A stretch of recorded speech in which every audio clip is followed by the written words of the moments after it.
Hey everyone, it's Annie, aka The Not Trader, back again with another video. And in this video, I'm going to be exposing Plus500, the trading platform.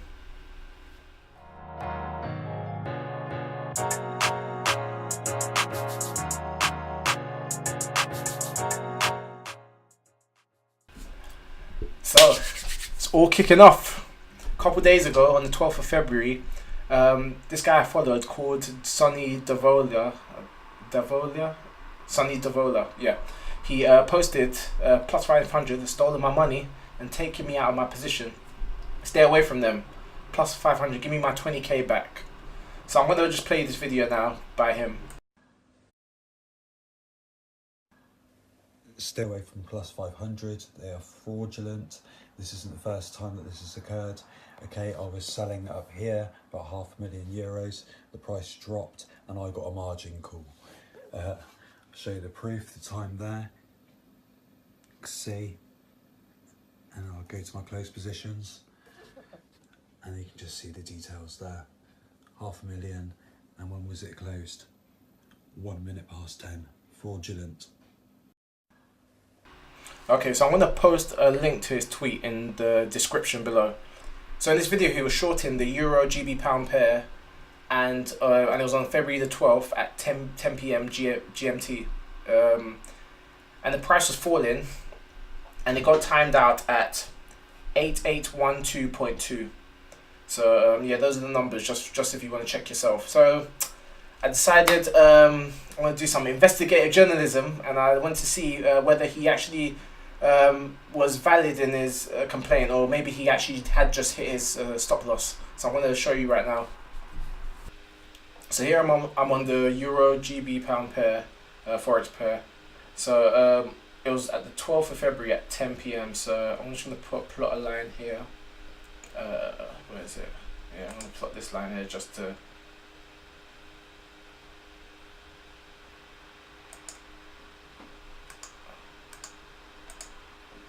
make sure that's right. So yeah, that's the 12th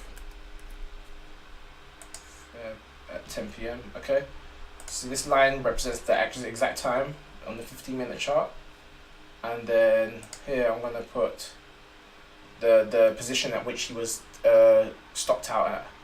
So it was 8812.2.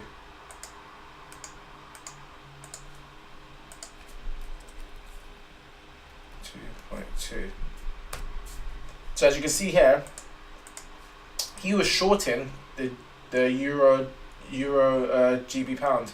So I don't know how it could have his margin call would have been closed if he was shorting it, and at that time the price was at 8784.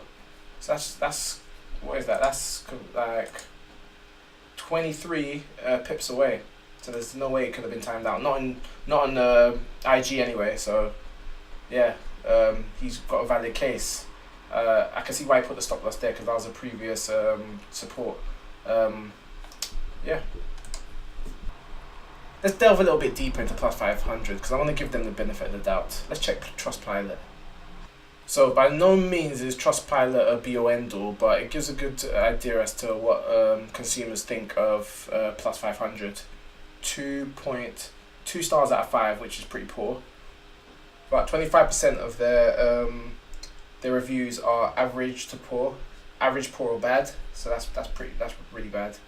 And when I was looking through some of the bad comments, I kept seeing a lot of the same things being said, that they were fraudulent, and it was because they weren't allowed to take their money out when they were making successful trades. They were having problem withdrawing, or they were getting stopped out in their margin calls, similar to what happened to our friend Sonny over there. So not looking good from a consumer standpoint. So I thought to myself, let me check their terms and conditions. Maybe there's a little bit more light that can be shed as to why this might have happened. I had to do a lot of boring reading. I went onto the order execution policy and read through some of this information and found something really interesting at 4.2. So in 4.2 it states, the price obtained through Plus500 Limited from a range of independent third-party reference sources, various nominated independent financial market data providers who source their price feeds from relevant exchanges. For more information, please refer to paragraph 10.2. So from what I can see here, it seems that they have free reign to pick their prices, because they say their prices are determined by independent third parties, and they don't really state who these third parties are. I'd be interested to know who these independent third parties are, so that we can verify against those third parties as to why there was a price spike that led to a margin call and Sonny being timed out of his trade. It's very vague, the terms that they use here, so which gives them legal leeway to kind of set whatever prices they want. That's kind of what I gather from this. They're just using legal gymnastics to basically say that they can set whatever the prices they want, because they have a third party that's undisclosed that dictates their prices for them. So yeah. So, and then I also looked at 10.2 IC. 10.2 IC. The price for a given contract is calculated by reference to the price of the relevant underlying financial instrument. This price is obtained through Plus500 Limited from a range of independent third-party reference sources. Various nominated independent financial market data providers who source their price feed from relevant exchanges. So this is just more of the same. They're basically saying in so many words that they source their prices from a third party who they have not disclosed, and therefore the prices may differ from prices you may see in other platforms, which gives them leeway to set whatever prices they want indiscriminately. They can set whatever prices they want, and they can just say, oh, it's because the third party that they got the pricing reference source from set those prices. Sounds a bit dodgy to me. Sonny's tweet had gathered a lot of steam in the trading community on Twitter, and I scrolled through some of the messages just to see what people were saying, and someone posted a very interesting article. I'll put this article as well in the description, and he was just basically talking about the different business models that trading platforms use.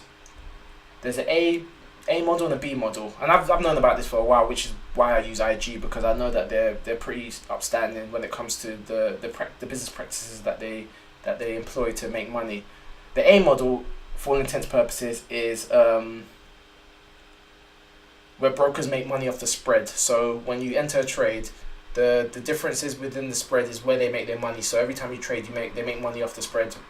And then there's model B, where brokers, as we all know, 90% of traders lose money. So it's in the interest of some brokers. Well, most brokers could do this if they wanted to, but I think it's very unethical. It's in the interest of the brokers to hedge a trade. So whatever the customer is trading, they'll trade in the opposite direction in the hopes that the trader's going to lose, and then they'll make a profit.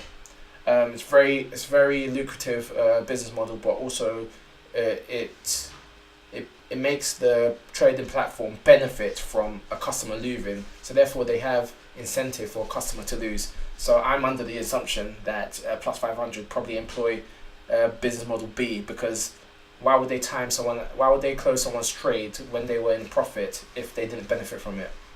But also, what is the motive? What would their motives be? Obviously, it's to make lots of money, which is what every company wants to do. But why would they go out of their way to close out his trade? Maybe it's because he's a profitable trader. I don't know. I might have to speak to him and see if he was a profitable trader, because profitable traders are.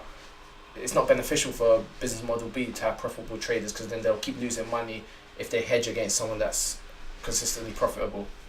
Last but not least, I thought, let me see what Plus500's share prices are doing, how they're doing. Need I say more? Look at this, ridiculous.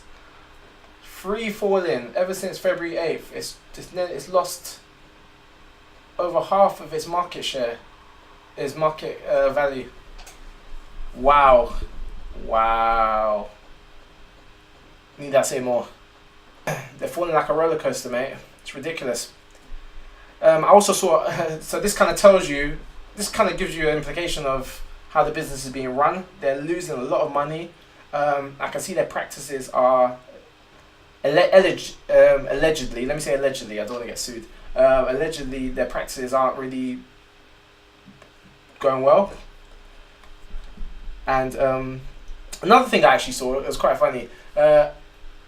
they had their earnings earlier this month, and they had to apologize because they misspoke, or no, that let me use the terms that they used. There was a drafting error, and they said that they told their in the annual report they said that they weren't suffering losses when in reality they were. So they tried to hide the how badly the company was doing.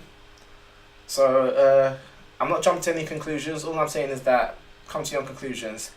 Bad ratings from consumers given in Trust Pilot. They had a drafting error in their annual report, and they where they decided not to state how badly the company was doing. Their share price is free falling. People like Sonny are claiming that he's stealing their money by closing them out on trades where he shouldn't be closed out on. I'll leave you to make up your own decisions as to what Plus500 is about. It's not for me to come to any conclusion as to their business practices, but I've just stated a couple facts, and you guys can come to your own conclusion. So yeah, Plus500. Yeah, I don't know how to end this. Yeah, I'm not saying stay away from Plus500. I'm not saying join them. Come to your own conclusion. Not trader out.